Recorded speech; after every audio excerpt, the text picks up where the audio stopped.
নবী সাল্লাল্লাহু আলাইহি ওয়াসাল্লাম দিতে যাবেন, যখন এটা শুনবেন বলবেন সুহকান সুহকান লিমান গায়্যারা বা'দি, দূর হও দূর হও যারা আমার পরে আমার রেখে যাও দিন ইসলামকে বিকৃত করেছো, তাদের জন্য হাউজে কাউসারের পানি নয়, দূর হও। হাউজে কাউসারের পানিটা কেমন হবে? মা উহু আবিয়াদু মিনাল লাবান, দুধের চেয়েও সাদা, মধুর চেয়েও মিষ্টি, বরফের চেয়েও ঠান্ডা, আতিয়াবু মিনাল মিসকি, মিসকের চেয়েও সুগন্ধ সম্পন্ন। কিজানুহু কানুজুমিস সামা, আকাশের তারা যত বেশি, হাউজে কাউসারের যে পান পেয়ালা থাকবে আশেপাশে পেয়ালাগুলোর সংখ্যা আকাশের তারার চাইতেও বেশি। বিষ্ণু ইসলাম হাউজে কাউসারের পানি বিতরণ করবেন, সবাই বিশ্বাসী উম্মতেরা সেটা পান করবে, আর একবার যে পান করবে চিরকালের জন্য গলা থেকে তৃষ্ণা মিটে যাবে। সুবহানাল্লাহ। একদল এসে বলবে ইয়া রাসূলুল্লাহ আমাদেরকে দেন, আমাদেরকে দেন।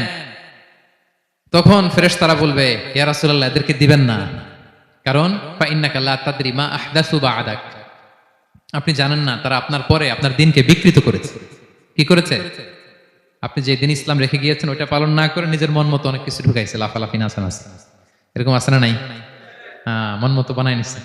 হে নবী আপনার পরে মন মতো তারা ইসলাম পালন করেছে, বিকৃত করেছে, আপনি তাদেরকে দিবেন না। নবী সাল্লাল্লাহু আলাইহি ওয়াসাল্লাম দিতে যাবেন, যখন এটা শুনবেন বলবেন সুহকান সুহকান লিমান গায়্যারা বা'দি, দূর হও দূর হও যারা আমার পরে আমার রেখে যাও দিন ইসলামকে বিকৃত করেছো, তাদের জন্য হাউজে কাউসারের পানি নয়, দূর হও।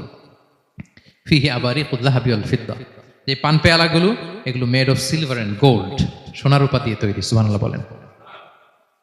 সুবহানাল্লাহ। আমরা যেন বিষ্ণু ইসা ইসলামের হাত থেকে নেয়া সে হাউজে কাউসারের পানি খেয়ে সেদিন আমাদের তৃষ্ণা নিবারণ করতে পারি। প্রিয় ভাইয়েরা, সর্বশেষ বিষ্ণু ইসা ইসলামের সর্বশেষ যে ফিচার সেটা হচ্ছে বিষ্ণু ইসা ইসলাম বলেন আনা আউয়ালু কারিই বাবিল জান্নাহ, I am the first one who knock the door of paradise, আমি হচ্ছি ওই ব্যক্তি যে সর্বপ্রথম আল্লাহর জান্নাতের দরজায় যে নক করবে। বিচার শেষে সর্বপ্রথম জান্নাতের দরজায় নক করবে কে? বিষ্ণু ইসা ইসলাম। তখন জান্নাতের দরজার রক্ষী ফেরেশতার নাম খাজেন, কি নাম? সে বলবে মানিল কারি, who is knocking the door? তখন বিষ্ণু ইসা ইসলাম বলবেন আনা মুহাম্মদ রাসূলুল্লাহ, আমি মুহাম্মদ রাসূলুল্লাহ বলছি। তখন খাজেন বলবে আহলান ওয়া সাহলান, আপনার জন্যই আমি অপেক্ষা করতেছি, আল্লাহ বলে দিয়েছেন আপনার আগে কারো জন্য যেন জান্নাতের দরজা খোলা না হয়। বিষ্ণু ইসা ইসলাম তার বিশাল উম্মতে মুহাম্মাদীকে নিয়ে জান্নাতের ভেতরে প্রবেশ করবেন। আমরাও যেন সেই সৌভাগ্যবান কাফেলার ভেতরে থাকতে পারি, আমরাও যেন বিষ্ণু ইসা ইসলামের সেই বিশাল কাফেলা একসাথে থেকে আমাদের পেয়ারা হাবিবের সাথে আল্লাহর জান্নাতে ঢুকতে পারি। আমরা সবাই পড়ি আমিন। প্রিয় ভাই, বিষ্ণু ইসা ইসলাম সবাইকে নিয়ে জান্নাতে ঢুকবেন। তাহলে এই যে 20টা পয়েন্ট আপনাদের সাথে শেয়ার করেছি, এগুলো হচ্ছে distinctive characteristics of prophet Muhammad সাল্লাল্লাহু আলাইহি ওয়াসাল্লাম। এটা অন্য কাউকে বিষ্ণু ইসা ইসলাম ছাড়া আল্লাহ তাআলা কাউকে আর এগুলো দেননি। তাহলে এগুলো থেকে আমাদের কি শিক্ষা? কয়েকটা লেসন শেয়ার করে আমরা শেষ করে দেব ইনশাআল্লাহ। 1 নাম্বার লেসন হচ্ছে প্রিয় ভাইরা, বিষ্ণু ইসা ইসলামের এই ইউনিক ফিচার গুলো শুনে আমরা কি বুঝলাম, কি জানলাম, সেটা হচ্ছে প্রথম লেসন হচ্ছে আমাদের এই যে আপনারা অনেকে দেখলাম যে শুনে অবাক হচ্ছেন এবং অনেকে বলতেছেন যে এই প্রথম শুনলাম এটা, তার মানে অনেক কিছু আমরা জানি কিন্তু বিষ্ণু ইসা ইসলামের জীবনের ব্যাপারে অনেক কিছু আমরা জানি না। আমরা কেউ শেক্সপিয়ার পড়েছি, কার্ল মার্কস পড়েছি, আমরা রবীন্দ্রনাথ পড়েছি ঠিকই, বঙ্কিমচন্দ্র চট্টোপাধ্যায় পড়েছি, শরৎচন্দ্র পড়েছি, হুমায়ুন আহমেদ পড়েছি, হ্যারি পটার পড়েছি, কেউ কত কি যে উপন্যাস গল্প বাকি নাই আমাদের, সব পড়েছি, কিন্তু বিষ্ণু ইসা ইসলামের একটা সিরাত উল্টে দেখা হয়নি। এরকম আছে না নাই? অনেক পড়েছি কিন্তু বিষ্ণু ইসা ইসলামের সিরাত পড়ি নাই, তার মানে কিছুই পড়িনি। প্রথম লেসন হচ্ছে একবার হলেও জীবনে আমাদের বিষ্ণু ইসা ইসলামের সিরাতটা পড়ে দেখা উচিত। আগামী বছরের রবিউল আউয়াল আসার আগেই আমরা একটা ভালো সিরাত গ্রন্থ শুরু থেকে শেষ পর্যন্ত পড়ব। তাহলে রাসূল ইসলামের সিরাত যেন আমরা পড়ি প্রিয় ভাইরা। 1 নাম্বার লেসন, যারা পড়েছেন তারা আবার নতুন করে পড়বেন, নতুন করে রিভাইজ দিবেন, কি বলেন? 2 নাম্বার লেসন হচ্ছে কেন আমরা পড়বো? রাসূল ইসলামের জীবনী পড়ার মধ্য দিয়ে প্রিয় নবীজির প্রতি আমাদের ভালোবাসা বৃদ্ধি পায়। এই যে আজকে এটা শুনে আপনাদের প্রিয় নবী ইসলামের প্রতি আকর্ষণ, ভালোবাসা বৃদ্ধি পেয়েছে না? বলেন পেয়েছে। সিরাত যখন আপনি পড়বেন আপনি অবাক হবেন, এত চমৎকার জীবনে ছিল আমার প্রিয় নবীজির, ওনার প্রতি ভালোবাসা বৃদ্ধি পাবে। আর নবীর প্রতি ভালোবাসার দরকার আছে না নাই? বলেন। হুব্বুহু আল ঈমান, নবীর প্রতি ভালোবাসা এটা ঈমানের অংশ বা অঙ্গ না, নবীরে ভালোবাসাই হচ্ছে ঈমান। নবীর ভালোবাসাটাই কি? ঈমান। আপনার নবীর ভালোবাসা নাই তো আপনার ঈমানই নাই। বিষ্ণু বলেন লা ইউমিনু আহাদুকুম হাত্তা আকুনা আহাব্বা ইলাইহি মিন ওয়ালাদিহি ওয়া ওয়ালিদিহি ওয়ান নাসি আজমাইন। বিষ্ণু বলেন সে প্রকৃত মুমিনই হতে পারবে না যতক্ষণ না সে তার সন্তানের চেয়ে, তার পিতার চেয়ে, দুনিয়ার সবকিছুর চাইতে আমি নবীকে যদি বেশি প্রায়োরিটি না দিই, আমি নবীকে যদি সবচেয়ে বেশি ভালো না বাসে, সে মুমিনই হতে পারবে না। তাহলে আমাদের হৃদয় সবচেয়ে বেশি থাকতে হবে বিশ্বনবীর ভালোবাসা, ঠিক কিনা বলেন? এই যে আমরা মুম্বাইতে ভারতের কারা কারা বিশ্বনবীর নামে কটূক্তি করেছে, হ্যাঁ, 12,000 নবী প্রেমিক মার্চ টু মুম্বাই ঘোষণা দিয়েছে, ঠিক কিনা বলেন? এটা হচ্ছে নবীর প্রতি ভালোবাসা, এটাই ঈমান।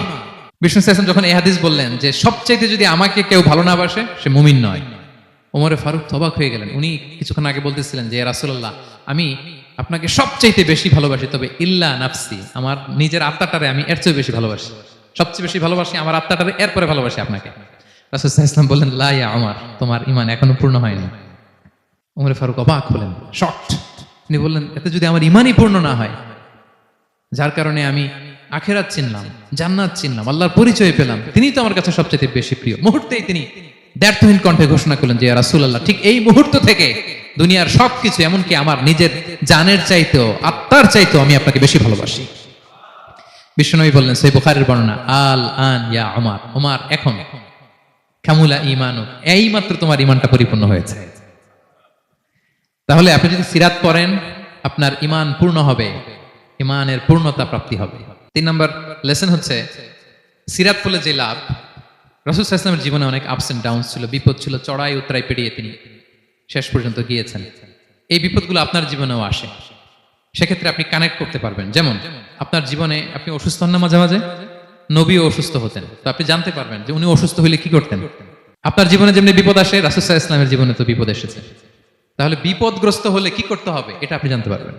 যারা বিবাহিত, মাঝে মাঝে স্ত্রীর সাথে মনোমালিন্য হয় না? কথা কন না কেন? হয়। রাসূল সাল্লাল্লাহু আলাইহি ওয়াসাল্লামেরও হতো এটা, মানবীয় কারণে স্ত্রীদের সাথে মনোমালিন্য হতো। ওই পরিস্থিতিতে রাসূল সাল্লাল্লাহু আলাইহি ওয়াসাল্লাম কিভাবে ডিল করতেন? সমাধান পাবেন, সলিউশন পাবেন, সান্ত্বনা পাবেন। তাহলে জীবনের পরতে পরতে আপনি রাসূল সাল্লাল্লাহু আলাইহি ওয়াসাল্লামের সিরাত থেকে সমাধান খুঁজে পাবেন, সান্ত্বনা পাবেন যদি সিরাত পড়েন। 4 নাম্বার, সিরাত অধ্যয়নের মাধ্যমে তাকে ফলো করার অনুপ্রেরণা পাওয়া যায়। আমরা ফলো করব কাকে?